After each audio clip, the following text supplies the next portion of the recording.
Hello bachon, let's read the question. In this question, few directions are given as study the following passages and answer the questions on the basis of the passage. The passage is given as the progress of reaction P is giving NQ with time is represented in the graph shown below. So here the graph is given between concentration, which is given in mole liter inverse, and time, which is given in R.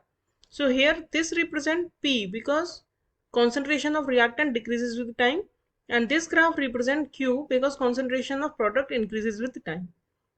The initial rate of conversion of P will be option A 0.2 mole liter inverse R inverse, option B 0.4 mole liter inverse R inverse, option C 0.8 mole liter inverse R inverse, and option D 0.1 mole liter inverse R. First of all, let us check the key concept of the question.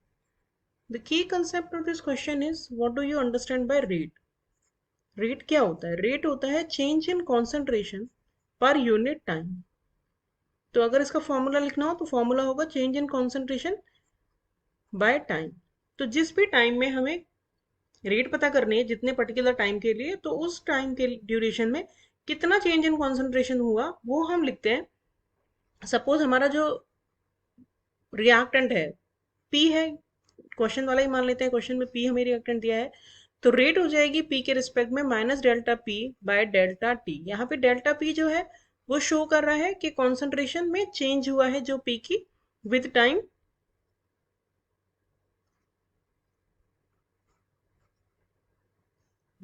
Delta T जो है वो time duration है, जिस time duration में आप निकालना चाहते हैं उसकी रेट। तो अब अगर हम इस क्वेश्चन का कंप्लीट सॉल्यूशन देखें तो इनिशियल रेट हमें पूछी है, तो इनिशियल रेट के लिए हम जो ग्राफ है इसका इनिशियल पॉइंट, फर्स्ट जो पॉइंट हमें चेंज का दिया हुआ है वो हम देख लेंगे, वो यहाँ तक दिया हुआ है।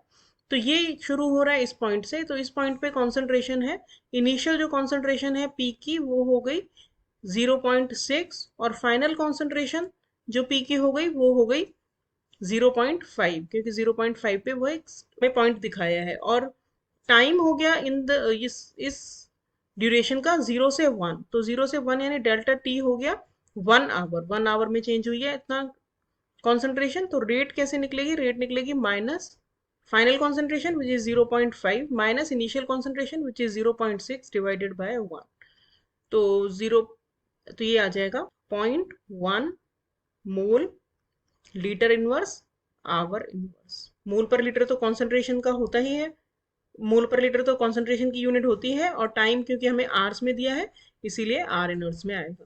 तो हमारा फाइनल आंसर हो गया option D. Hope you understood the solution well, thank you.